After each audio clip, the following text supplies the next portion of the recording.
परलोकरे विशिष्ट शिक्षाविद लेखिका तथा ओडिशा साहित्य एकाडेमी पुरस्कार प्राप्त अमेयबाला पट्टनायक 78 वर्षरे से निज शरीर त्याग करिसेंती। से गत किछि दिन धरी असुस्थ थिले। से दृष्टिहीन स्कूल अध्यक्षा रहिथिले। जणे शिक्षाविद, दृढ़ प्रशासक एवं स्नेही और स्पष्टवादी व्यक्ति थिले। से तांकर उच्च कोटीर साहित्य लेखा और अनुवाद पई बहु प्रशंसा और पुरस्कार पाइथिले। 2011 केंद्र साहित्य एकाडेमी एवं 2019 रे ओडिशा साहित्य एकाडेमी पुरस्कार पाइथिले। ଏହା ସହିତ ସେ ନିଜର ଉଚ୍ଚ କୋଟିର ଲେଖା ପାଇଁ ବହୁ ପ୍ରତିଭା ସମ୍ମାନରେ ସମ୍ମାନିତ ହୋଇଥିଲେ। ସେ ଓଡ଼ିଆ ଓ ବଙ୍ଗଳା ଭାଷାର ବହୁ ପୁସ୍ତକ ଅନୁବାଦ କରିଥିଲେ। ଛାତ୍ର ଜୀବନରୁ ଏସ୍ଏଫ୍ଆଇ ସହିତ ଜଡ଼ିତ ଥିଲେ। ଶେଷ ପର୍ଯ୍ୟନ୍ତ ଅନ୍ୟାୟ ଅବିଚାର ବିରୁଦ୍ଧରେ ପ୍ରତିବାଦ କରିବା ଓ ଅଧିକାର ପାଇଁ ଲଢ଼ିବା ନୀତିରୁ କେବେ ବି ପଛକୁ ହଟି ନଥିଲେ। ବ୍ରହ୍ମପୁରରେ ପୁସ୍ତକ ମେଳା ପ୍ରସ୍ତୁତ କରିବାରେ ତାଙ୍କର ଅବଦାନ ବହୁତ ରହିଥିଲା। ଆଜି ତାଙ୍କ ବାସଭବନରେ ସିପିଏମ୍ ରାଜ୍ୟ ସମ୍ପାଦକ ଅଳିକିଶୋର ପଟ୍ଟନାୟକ, ଜିଲ୍ଲା ସମ୍ପାଦକ ଯୁଧିଷ୍ଠିର ବେହେରା, କୃଷକ ନେତା ଗୋପାଳ ପାଣିଗ୍ରାହୀ, କର୍ମଚାରୀ ନେତା ପ୍ରତାପ ଚୌଧୁରୀଙ୍କ ସମେତ ବହୁ ନେତା, ସାହିତ୍ୟିକ, ଲେଖକ ତାଙ୍କ ବାସଭବନକୁ ଯାଇ ମର ଶରୀରରେ ପୁଷ୍ପଗୁଚ୍ଛ ପ୍ରଦାନ କରି ଶେଷ ଦର୍ଶନ କରିଥିଲେ। ଶୋକ ସନ୍ତପ ପରିବାର ବର୍ଗଙ୍କୁ ସମବେଦନା ଜଣାଇଥିଲେ। ତାଙ୍କ ମୃତ୍ୟୁ ପ୍ରଗତିଶୀଳ ସାହିତ୍ୟ ଓ ଆନ୍ଦୋଳନ ପାଇଁ ଅପୂରଣୀୟ କ୍ଷତି ବୋଲି ବହୁ ବିଶିଷ୍ଟ ବ୍ୟକ୍ତି ମତବ୍ୟକ୍ତ କରିଛନ୍ତି।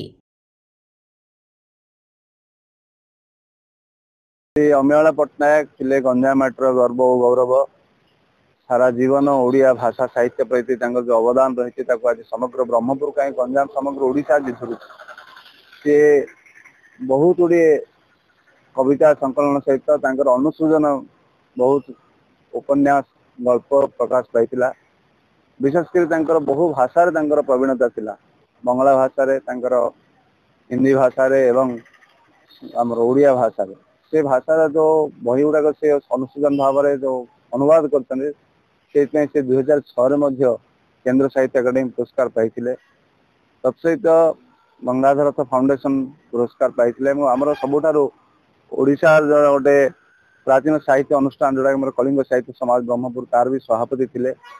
आज यदि ब्रह्मपुर पुस्तक मेला कथा कहवा ताले पुस्तक मेलार जो मूलदुआ पड़ा अमेयबाला पट्टनायक, डॉक्टर प्रदीप महापात्र, कालीचरण पंडा, प्रमोद पंडा यही माने ब्रह्मपुर गोटे पुस्तक मेला आयोजन करी सफल करते। ब्रह्मपुर पुस्तक मेला आंदोलन से पुरोधा यही जो 73-74 वर्ष अवधि भितर से अनेक साहित्य शब्द सब सरीगला से बहीटी जे मैंने पढ़ी से जानिबे जे पाखे केते कृतित्व अर्जन करते साहित्य क्षेत्र में।